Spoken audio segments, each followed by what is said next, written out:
This is Bloomberg Technology. Coming up, Sean Spicer steps down as White House press secretary just after Anthony Scaramucci is named President Trump's communications director. We've got the latest on today's big White House shakeup.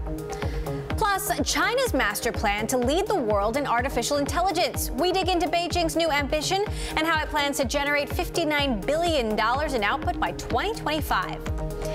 And Lyft rolls the dice on its own self-driving car technology. But is it too far behind other leaders in the race for the future of transportation? We'll compare their strategy to Uber's. First to our lead, a staffing shakeup at the White House. White House Press Secretary Sean Spicer announced his resignation after President Trump hired financier Anthony Scaramucci as his communications director. Sarah Huckabee Sanders will now become the White House Press Secretary. Scaramucci is the founder of Skybridge Capital and a campaign fundraiser for Trump. He joins the communications team amid intensifying investigations for the Trump campaign and its ties to Russia.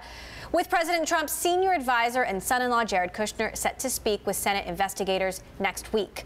President Trump's eldest son, Donald Trump Jr. and Paul Manafort are also both scheduled to appear in front of the same Senate committee. Joining us now from New York, our Bloomberg Chief Washington correspondent Kevin Cirilli and my guest co-host for the hour, Techonomy CEO David Kirkpatrick. Kevin, you've been on television all day talking about this. First of all, talk to us. And Anthony Scaramucci said there's so much more palace intrigue, at least according to the press, than there actually is inside, and yet the whole press conference was about personalities and relationships. What's the backstory from your perspective? Hey, Emily, I've spoken with several sources familiar with everything that went down in the past 24 hours, and really what I'm hearing from my sources is that this is a political victory for what they're called inside Trump world as, quote unquote, the originals, the original staffers who backed then candidate Donald Trump at a time when many in the political universe did not.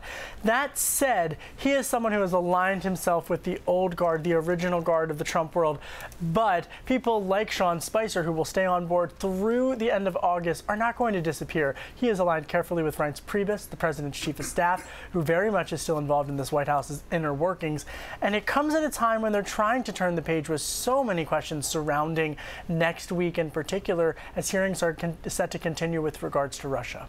So why Scaramucci, given that he doesn't have any traditional communications experience? Sure, he's a businessman, but what else? Well, you know, this was a top fundraiser for the Trump political campaign. He is a financier, someone at Skybridge Capital who is very familiar to Wall Street, but not familiar to Washington. And I think that Washington and how he meshes with the inside the Beltway crowd remains to be seen. We should note that today he faced largely few questions regarding political policy, as well as, of course, regarding those Russia questions. And we should also note that Sarah Huckabee Sanders has been promoted to press secretary. This, of course, a big promotion for her. She is well respected by more traditional political circles inside the Beltway and is a familiar and known entity.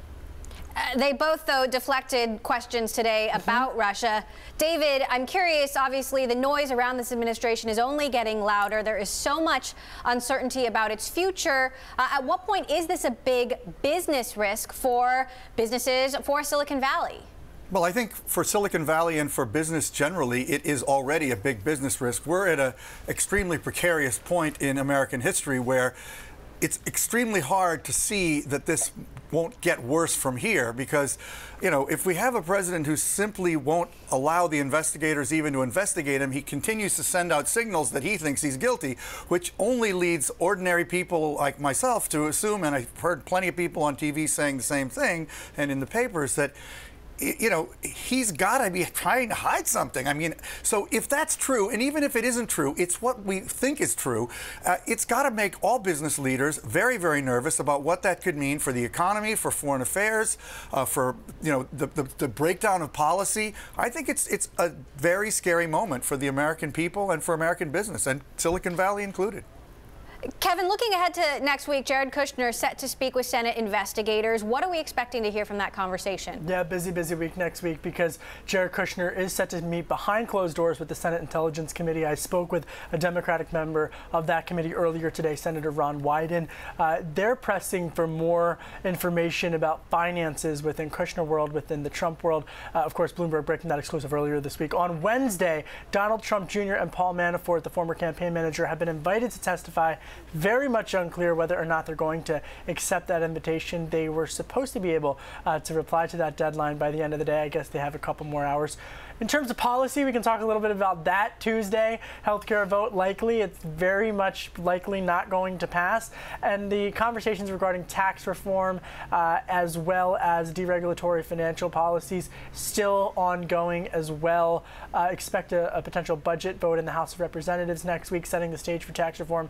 Lawmakers in Congress trying to turn the page, bracing for a failure on healthcare policy. Oh, yeah. And the Fed has a pretty big meeting next week on Wednesday, too. And what about that? Not much at all. What about that interview that President Trump did with the New York Times, where this idea of firing Bob Mueller came up? The investigation, the special investigation, now has moved into covering his business interests. You know, what do we know about a scenario in which that could be possible? Bombshell Bloomberg report yesterday about special counsel Robert Mueller saying that reportedly now expanding the scope into President Trump's business dealings. We should also note The Guardian also had an exclusive this week suggesting that there has been communication between the investigators and Deutsche Bank, of course, which has deep financial ties to the Trump world as well as the Kushner world.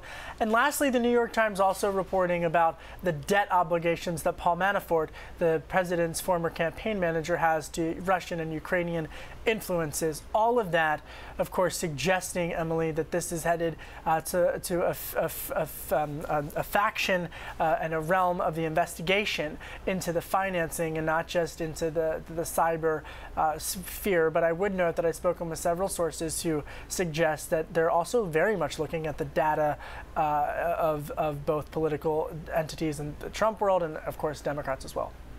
David, you know, the picture is only getting more complicated. If you're a CEO, how are you watching this? Are you preparing for something? I think it's hard to prepare for this, regardless of what you do in the American system. I think that we're all sort of watching like deer in the headlights, where we've never seen anything like this before. It is, I think, reassuring to business leaders that markets and the economy still seem to be doing great. So, and Trump continues to point to that as a sign that, you know, people shouldn't be worried about anything, because that proves he must be doing a great job. It's hard not to say there is an element of reassurance in that, but I think there is real risk, as I mentioned before, that things could happen that could really throw markets and the economy into a new position, although we just don't know. There are so many things we don't know because we've never been in a place even remotely like this before. Indeed. All right. Techonomy CEO David Kirkpatrick, you are sticking with me. Our chief Washington correspondent, Kevin Cirilli. I know you're headed back to Washington, and you will keep covering this for us. Busy weekend. Thank you so much. Yes. I hope you get some sleep. Thank you, me too. Sticking with news out of D.C., the Washington Post is reporting that Google spent nearly $6 million on lobbying in the second quarter of this year, citing disclosure forms. That's a 40% jump from the same period a year ago. Some of the issues Google lobbies for include responses to the travel ban, high-skilled immigration, education, and FCC privacy regulations. Coming up, we will explore the latest in the volatile world of cryptocurrencies. Is the hype around initial coin offerings about to blow up? We'll hear from one of the people who helped launch the Ethereum market next. This is Bloomberg.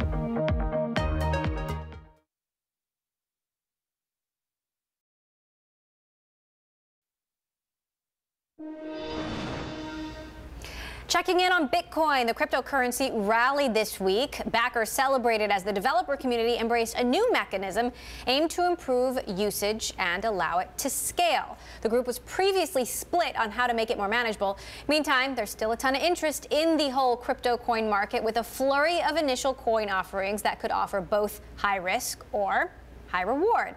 For more, let's bring in our Caroline Hyde in London. Caroline?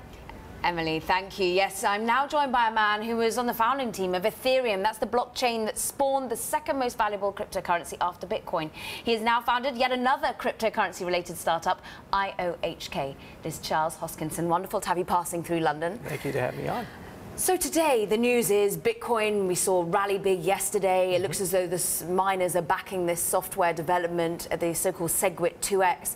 Good that Bitcoin's not going to split? Good for the ecosystem? It's great. It just shows the resilience of things, and we took it down to the wire, but it looks like Bitcoin's healthy and strong, and its future is very bright.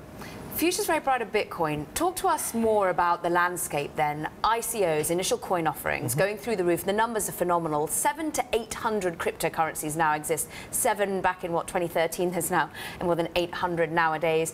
Raising on ICOs is now up 6 times in the last year.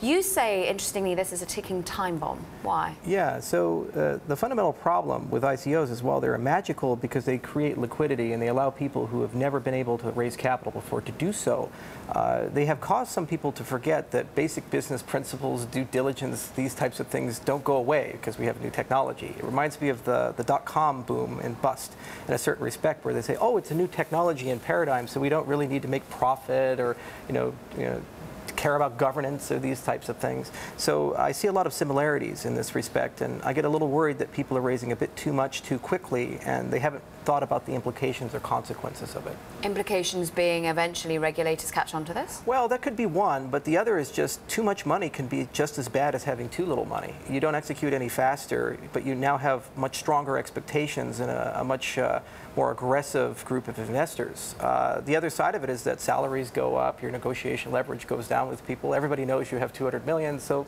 maybe I get 25,000 a month or something like that. As for regulators, it is certainly a concern. You have things like the SEC, you have FinCEN, you have the IRS, and every single one of them have an opinion about what these things ought to be, and at some point they have to make that opinion public and start enforcement actions in some respect. And does that come to haunt people? The ICOs that we've already seen come out, if regulation does come in post your ICO, who does that affect? The investor base or indeed the company that raised the money to begin with? Both, because from the investor base side, the tokens, if they're securities, may be delisted, so they lose liquidity. So these tokens that used to have a lot of value will lose the value on trading, and also they become difficult to sell. Then on the business side, they may lose their bank accounts, they might face some sort of civil issue or criminal issue. It just depends on what representations were made, how much capital they raised, where they're at, the people they raised the capital from. It's kind of a snowflake situation. The people they raise the capital from, who are the investors? I mean, of course, the joy of blockchain is that you can't tell, but right. is it generally those that have won out with the early Bitcoin and Ethereum successes? Well, that's one of the problems. They're not doing KYC and AML, so you actually don't know who these people are, where the money's coming from. I would speculate that a lot of the people are people who got tremendously lucky with Bitcoin and Ethereum, where they put some money in, and all of a sudden they wake up and now they're millionaires. So they say, boy, let me see if I can do it again. So it's kind of fast money chasing even faster money in that respect. Is it real money? Are people cashing in and making this? How liquid is it if you own Bitcoin, Ethereum, Ripple, or the other 800 cryptocurrencies there are? How easy is it? It's tremendously easy compared to where it used to be just a few years ago. You can sell millions of dollars OTC, you can use ATMs, there's even something called a Zappo card where you can put Bitcoin on it and spend it, and merchant gets paid in pounds or dollars, you're spending in Bitcoin. So liquidity has definitely improved over the last few years. And there's actually a recent ICO called BATS, where I believe they liquidated the vast majority of the money that they raised as a hedging strategy, so that they wouldn't expose. They didn't buy into their own steadiness of price either. To be fair to them, it was more like a value transfer mechanism to say we're going to raise the capital, but they have a fiduciary responsibility to be conservative and not be currency speculators. So paint to us the time bomb. What happens to this ecosystem up to 2020? Do we see sell-off? Do we see implosion, but then rising from the ashes? Where does this go? Just like the dot-com boom. Some people go away, some people stay. It's hard times for a little while. The regulatory landscape changes a little bit. The bad actors tend to face some sort of recourse, and we move on. But this doesn't in any way stop what this field has unlocked, which is a completely new way of looking at reputation and identity and value and trust, and the ability to move money anywhere in the world instantaneously, which is something we haven't had ever in the entire history of the human race. What's, therefore, the end goal here? How do you see this affecting real people's lives? Those out there who are like, I just can't be bothered to get my head around really what Bitcoin is. Cryptocurrencies I'm hearing of, but how will it affect me in my real life? How will it? If it works in the Western world, it shouldn't impact you explicitly. It's more like VoIP. You know, everybody was saying one day we're going to talk to each other, you know, in video calls, and that was the future, right? Then all of a sudden Skype came around, and it just organically creeped up, and now it's in everything, right? You can use Facebook Messenger, these other things. So from the Western world, we'll just see settlement and clearing get faster. So you send a wire transfer, and it takes 15 seconds. Transactional costs go down. When you go buy something abroad and you spend dollars and they get euros, the cost of that transaction goes down tremendously. So you'll see, in my view, iterative improvement, which will lower cost of compliance and these things. In the developing world, on the other hand, I think it's actually a completely new financial system, something that runs on a cell phone, something that runs parallel to the banking system, and for the first time ever opens up remittances, microcredit, and a litany of other things that are tremendously beneficial and allow them to build real wealth that also can't be taken by bad jurisdictions from them. Fascinating. You painted it so eloquently for us. Thank you so much for stopping by en route to Scotland, I know. Next stop, that is Charles Hoskinson, IOHK CEO. Wonderful to have him joining us. Emily, back to you. All right, Caroline Hyde in London. Thanks so much, Caroline. Coming up, China is taking aim at the AI industry. Why artificial intelligence has become the new focus of international competition. Next, this is Bloomberg.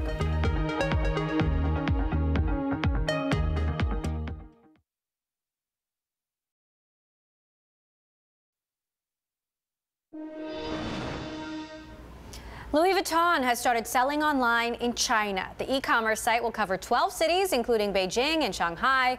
Parent company LVMH is trying to capitalize on the luxury rebound in China following the downturn in recent years from a corruption crackdown. LVMH has also been revamping its broader digital strategy. Meantime, China is making a push in artificial intelligence, aiming to make the AI industry an important driver of economic expansion by 2020. This according to a development plan issued by the State Council. Chinese AI-related tech stocks rose on the announcement. CSG Smart Science jumped as much as 9.3% in its biggest intraday gain this month, and Shenzhen Sunwin also popped as much as 7.3%. Joining us now from New York, our Bloomberg technology reporter Selena Wang, and still with us, my guest host David Kirkpatrick, CEO of Techonomy. Selena, I'll start with you. What is your take on the Chinese government publicly ramping up its efforts in AI? This is a clear directive coming from the top ranks of the Chinese government saying we want to be the global leader in this area. We no longer want to be a follower of Western technologies. They saw Western companies really become the dominant players in software and chips, and they're saying AI is still an emerging technology and we still have room and time to beat out the competition. Many experts say that China is really only a step behind many of its Western competitors, so the Chinese government clearly thinks that with their partnership plans, with the investment of capital, that they still have a chance. And these are very bold ambitions. They're saying that by 2030, China will become the world's premier artificial intelligence center in the world. You know, interestingly, they specifically say this is to give China a competitive advantage, in part because of national security concerns. Does this raise alarm bells for the U.S. government? Well, the U.S. government has already been, there are reports that they're watching quite closely at Chinese investments in U.S. startups that are developing artificial intelligence. And also we've seen CFIUS seem to tighten their controls as well as delay some of their approvals of these deals.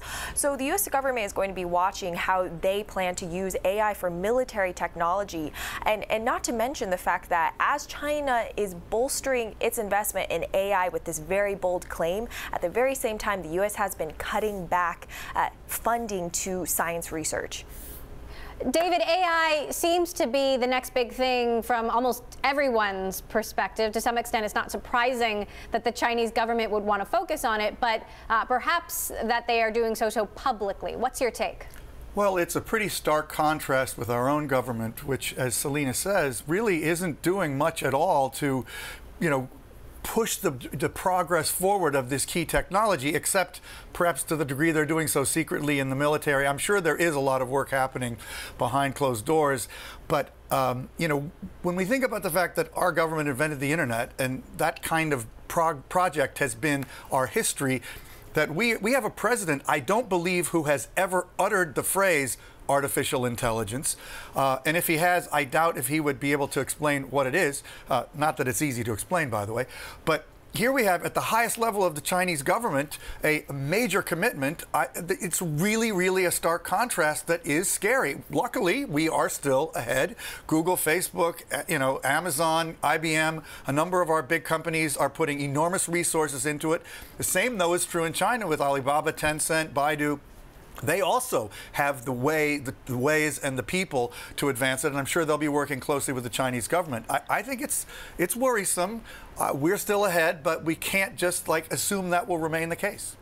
What does this mean, Selena, for those Chinese companies that David mentioned, the biggest Chinese companies that are already working on AI? Baidu, Alibaba, and Tencent, they're rapidly trying to catch up to the Google, Facebooks, and Amazons. And with the help of the government, this is probably just going to accelerate that closing of the gap. Baidu, they've done significant work in voice recognition technology and driverless cars. They have a big research center in Silicon Valley, as well as one in China with the cooperation of Beijing. We're seeing Tencent also pour significant energy in this area, as well as Alibaba, not only to drive their core business, but we're also seeing them invest in driverless software, driverless technology. So this is really just going to be fuel for the BATs to continue to push ahead and be the leader in this field. All right, our Bloomberg technology reporter Selena Wang, thank you so much for that report. Techonomy CEO David Kirkpatrick, you are sticking with me. Coming up, from Netflix's international surge to Google results on tap, we'll break down earnings and look ahead to the onslaught coming up. This is Bloomberg.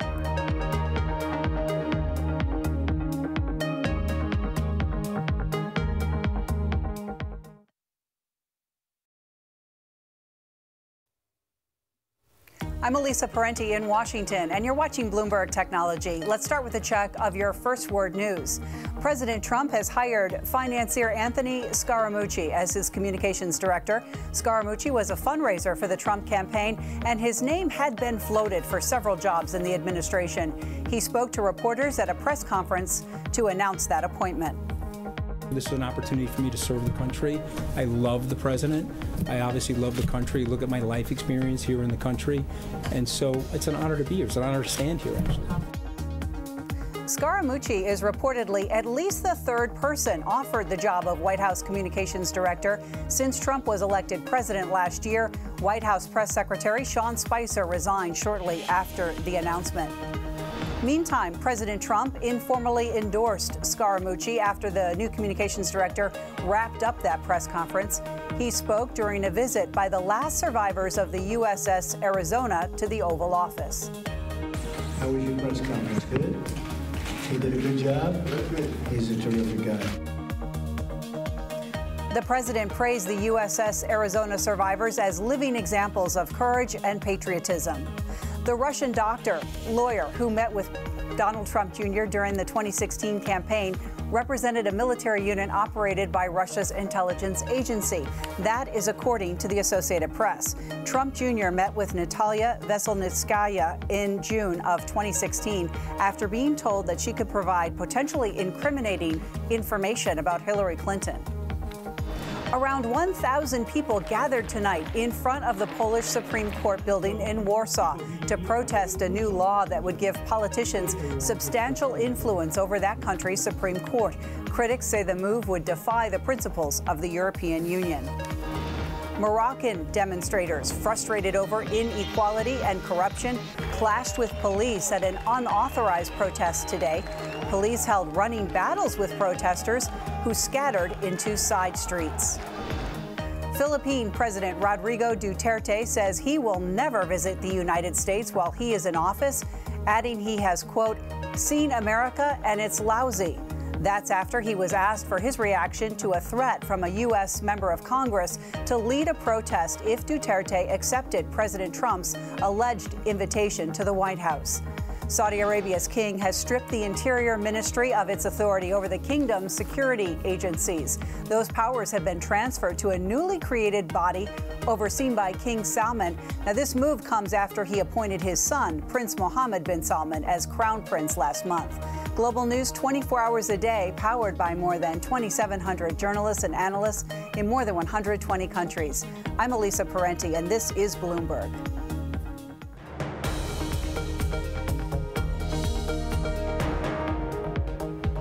Welcome back to Bloomberg Technology. I'm Emily Chang.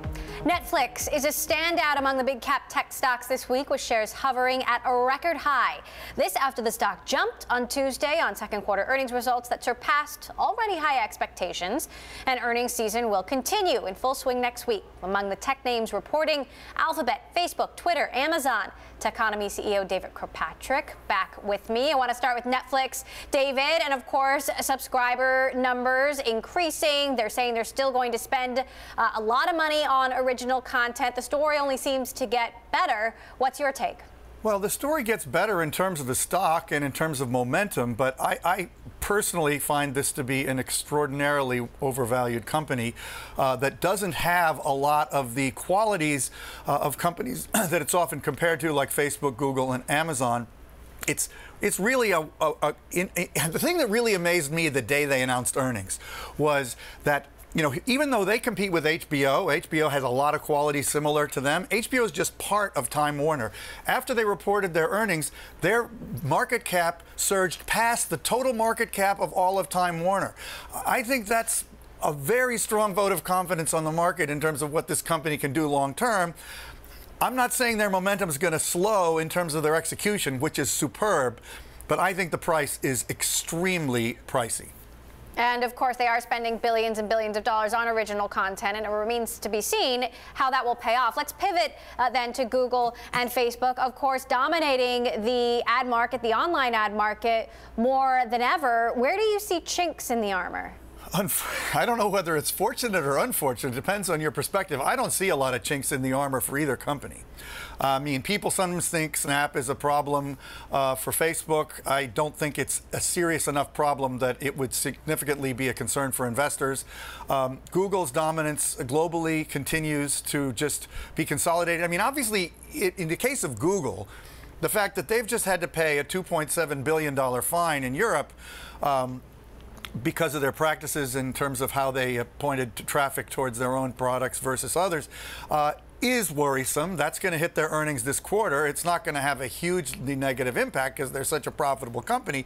But I would say that is the concern long term, but it's long term for all these companies. Regulatory pushback as their dominance and their sort of monopoly behavior becomes more and more a matter of concern to governments all over the world. But from the standpoint of their earnings and their ability to make money, I don't see a lot of concerns. What about when it comes to fake news and online harassment? We know Facebook has added 3,000 people to deal with this. Instagram has added, I spoke with Marnie Levine, the COO, earlier this week, what she calls kindness technology to combat that. How big of a challenge is that going forward? Well, I know Marnie, she takes these things very seriously, and I think Facebook has done an amazing job, in my opinion, of pivoting from when at my own conference last year, Zuckerberg said it's a crazy idea that fake news is a problem on Facebook, to basically saying, yes, it's a problem. We have a responsibility to our community and to the global community to try to do something about it. And I think they are trying super hard to take steps that are positive. It's an extremely tough challenge, but I think it's to their tremendous credit that they have pivoted to taking this seriously. Zuckerberg himself, in the case of Facebook, Marnie and others at Instagram, are really saying, we take it seriously, we're going to do something about it. I don't think it's going to be a short battle. It's a battle that's going to be endless. Like everything else, it's an arms race where the bad people or the people that are aiming to deceive will continue to improve their techniques, even as the internet companies and Facebook in particular can improve its own techniques to identify and suppress things that are not accurate. What about Twitter? You know, for the last few years, we've been talking all about the business of Twitter, so many management shakeups, Jack Dorsey coming back as CEO.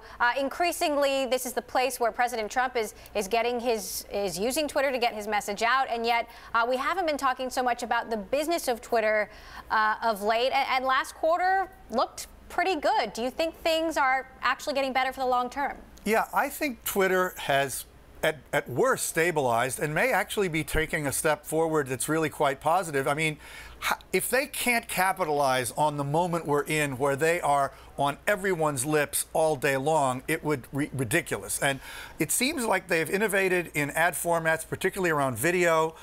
They've taken very seriously some of the challenges to, maybe not be quite as ambitious about becoming a real competitor to Facebook, because they're never going to be that. But to say, hey, we've got a reasonably good business that has a ton of traffic and a lot of eyeballs. Let's come up with some practical, pragmatic ad formats that people aren't going to be annoyed by. And marketers are buying them, and they're selling them. And I think that's really promising. I think Twitter is slowly getting better. And as you'll recall, over the years, I've been kind of negative about Twitter as a company, as a stock, let's say. They're still valued highly for what they can do, but I think Twitter is definitely turning a corner. And lastly, we got to talk about Amazon. If any of these companies has the wind at its back, it may be Amazon, with so many new bets that have so much potential growth. Obviously, the company buying Whole Foods, this new thing they launched, shoppable photos, Amazon Spark. What are you looking for when it comes to Amazon next week? Well, I think the wind is at the back of Amazon, Facebook, and Google like no companies have ever had the winds at their back. So Amazon is not, to me, that different from the other two, except that its valuation is much higher and its profits are much lower. But that's because they have had this astonishing attitude towards growth for decades that continues to work for them. Buying Whole Foods was a stunning move that I think goes to say a lot about their incredible ambition that just never ceases. I mean, Bezos is an astonishing business leader. So even though in cases like this, in most companies, I would say the valuation is out of whack. In the case of Amazon, I really do think they have the ability to own more and more markets across the economy, which I think will eventually attract the concern of regulators and policymakers in many countries. But that isn't really happening now. Therefore, from a earnings and a investment point of view, they're still heading to the moon. All right, well, it'll be a big week next week. We will be all over it. Facebook, Google, Twitter, Amazon. David Kirkpatrick, CEO of Techonomy, you are sticking with me. Now, in today's revolving door, Dropbox's CTO, Aditya Agrawal, will be leaving the company. He announced his departure in a Facebook post. Agrawal held the CTO role for about 9 months and was previously the VP of Engineering. He came to Dropbox from its acquisition of Cove back in 2012. Coming up, some of the most buzzed about IPOs like Snap and Blue Apron have left investors underwhelmed.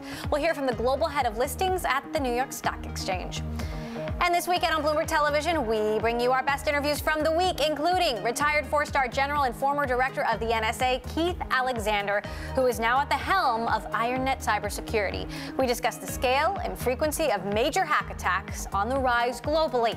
Tune in this Saturday for the best of Bloomberg technology. This is Bloomberg.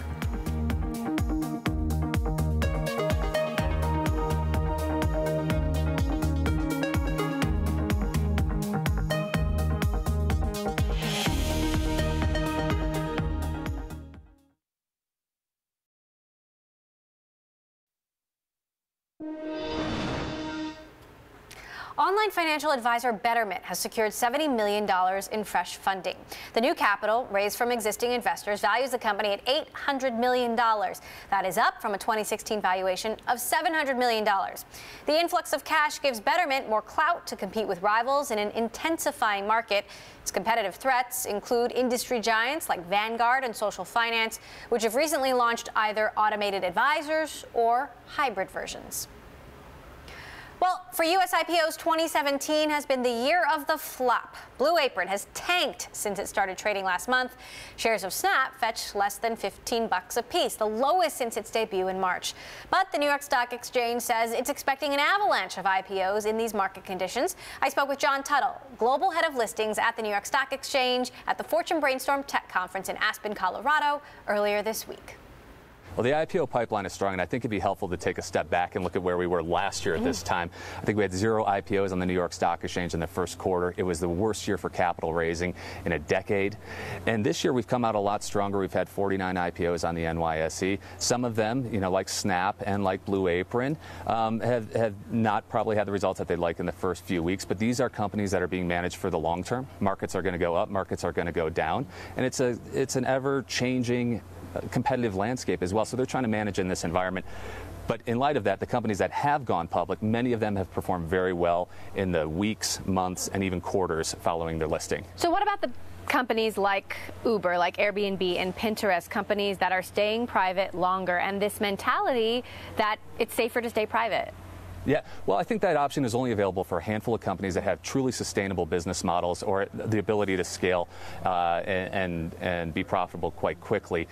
But I think their biggest challenge is liquidity. So, they're well capitalized, but they have employees that have joined their companies 10 years ago. They lived in a one-bedroom apartment. They could take stock, and now they're looking for a little bit of liquidity. So I think we'll be seeing some of these companies come to the public markets in the next 12 to 24 months. What do you think about the valuation disconnect between public and private markets? I wonder what impact that's having on the pipeline. Is it gumming it up? Well, I think, I don't know if it's gumming it up, but it's definitely slowing down the pace at which companies are becoming public. And also it's having, at times, an adverse impact on them, because being a public company requires you to be very disciplined, well-governed. So the sooner these companies can get out, a lot of times the better managed they can become and the better returns they can perform for shareholders. So what do you see in the second half of this year? So we're actually really optimistic. Market conditions staying as they are. Interest rates kind of low but telegraphed to steadily rise. The VIX low and stable. We have a strong pipeline of companies set to come out from across sectors. We're expecting, frankly, an avalanche of IPOs. An avalanche of IPOs. Appropriate here in Aspen, of IPOs post-Labor Day. And they're from not only different sectors, but from different geographies. We're seeing a lot of action coming out of Asia, South America, and even Europe. What about the uncertainty around the administration? I mean, is that giving people pause? Well, there's always been gridlock in Washington. Not quite like this. True. But from our standpoint, the stock exchange and helping companies raise capital to go out there and grow their businesses, we're most focused on the positive developments that are taking place at the SEC. We have Chairman Clayton in there, who has made a pillar of his platform as chairman, capital formation, capital raising, and making life a little bit easier for public companies as well, because there's a lot of requirements and a lot of work that goes along with being a public company. So talk to me about anticipation around upcoming companies. Dropbox, for example. I can't comment on any in particular, but it's safe to assume if a company's considering the capital markets, we're talking to them, and when they're ready, we'll be ready to receive them. And how do you prevent a drought like what happened last year? Well, there's some macroeconomic conditions that are out of our control. What happened last year was, it seemed like the after effects of the surprise devaluation of the Chinese RMB back in 2015, and that caused some volatility that rippled across all asset classes and geographies. So a lot of it is really out of the stock exchange's control, but we want to make sure when the conditions are right, we're ready to receive these companies. John Tuttle there, Global Head of Listings at the New York Stock Exchange from the Fortune Brainstorm Tech Conference in Aspen. Coming up, Lyft jumps into the crowded space of autonomous driving. We will discuss how the company can get ahead in the world of self-driving technology. And a feature I just want to bring to your attention, our new interactive TV function. Find it at TV Go on the Bloomberg. You can watch us live. You can go back to an old interview. You can send our producers a message. Play along with the charts that we bring you on air. This is for Bloomberg subscribers only. Check it out at TV Go. This is Bloomberg.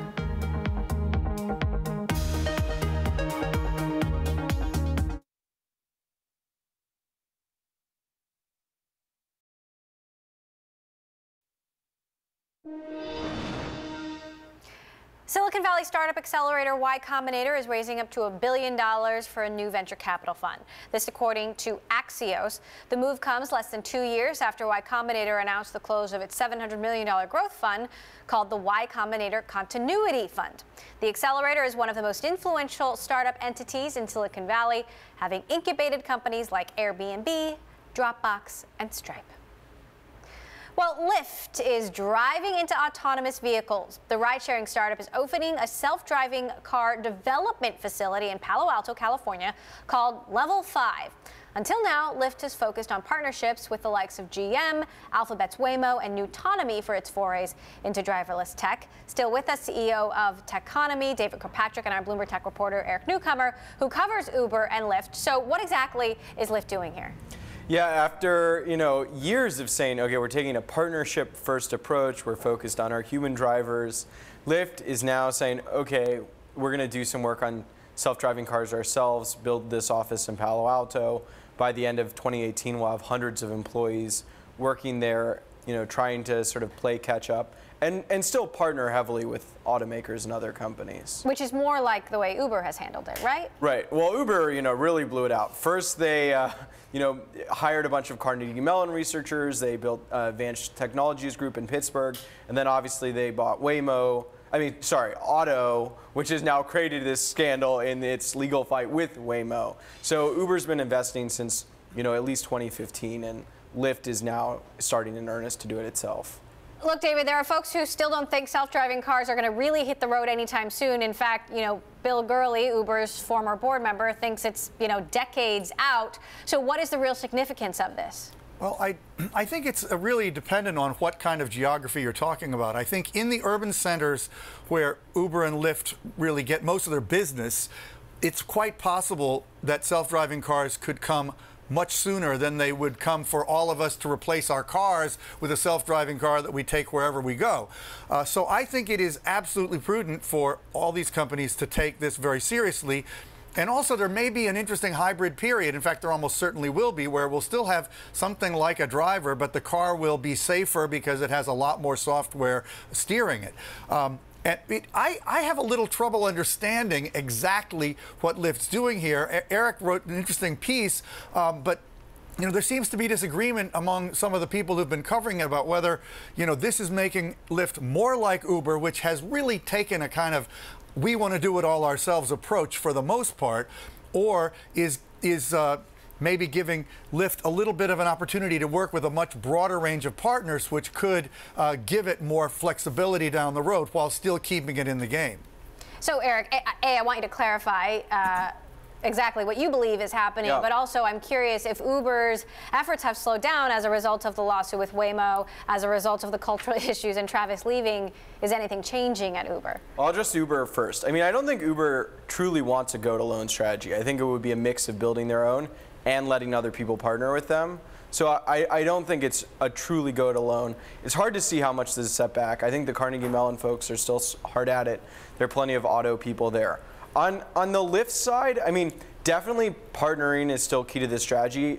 I mean, I wrote in my newsletter that they could potentially bring in, other companies to sort of help finance and do the research here. So I think it is a collaborative approach. And the goal is really to have sort of do everything they can to make autonomous work. They don't necessarily need to own it themselves. They just don't want anyone else to have a lot of leverage over them. They don't want Waymo to be the only one with self-driving technology. They want to make sure other automakers, other players are capable of providing self-driving cars when the technology is ready. New names keep getting thrown out there for the Uber CEO search. What do you know in terms of the latest? I'm going to ask you every time you're going to ask me, and every time I'm going to be like, they're not the CEO. I think, there's still... It seems like there's still some inviting Uber and still some disagreement. I think people are going to have to come together. Some people, I'm not going to name names, went on vacation. There's still a process to look for the CEO. So there's nothing I can share yet on who that person is. And nothing in the near term. Never say never. But David, well, thoughts? One name that's been surfaced, I think it was in one report that Ann Finicani, who's vice chairman of Bank of America, might be a candidate or a contender, although it's sort of informal, whatever discussions have happened so far. I thought it was interesting, the idea that someone from that big of a company could go to Uber. Uber is a very big startup, but it still has a startup mentality.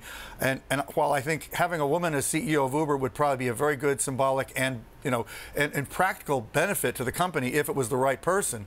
I find it weird to think that somebody from Bank of America is going to be the right CEO for Uber. Right. That name was mentioned in a report from Axios, and I talked to a source who shot it down. But I trust Dan, so maybe somebody talked to her. I believe that. I mean, I think it could be a big company person, though. I mean, I think like airline people, all those. I think big global industries are definitely what at least some set of the board thinks is the right idea, but they're going to need a tech visionary. So there's also, is Travis going to stick around and be that tech visionary, or is it going to be somebody else? You know, there are many positions available, so they need some configuration of global operations expertise, you know, a statesman, and tech visionary type person. Right. They need to bring those people together. All right, I'm expecting new information from you about this next week. Eric Newcomer, who covers Uber for Bloomberg Technology. David Kirkpatrick, CEO of Techonomy, our Bloomberg contributing editor. As always, David, thanks so much for joining us. Thank you so much. Have a wonderful weekend, everybody. That does it for this edition of Bloomberg Technology. Next week, we will bring you full coverage and analysis of tech giants reporting earnings, Alphabet, Facebook, Twitter, Amazon. You'll see it all here.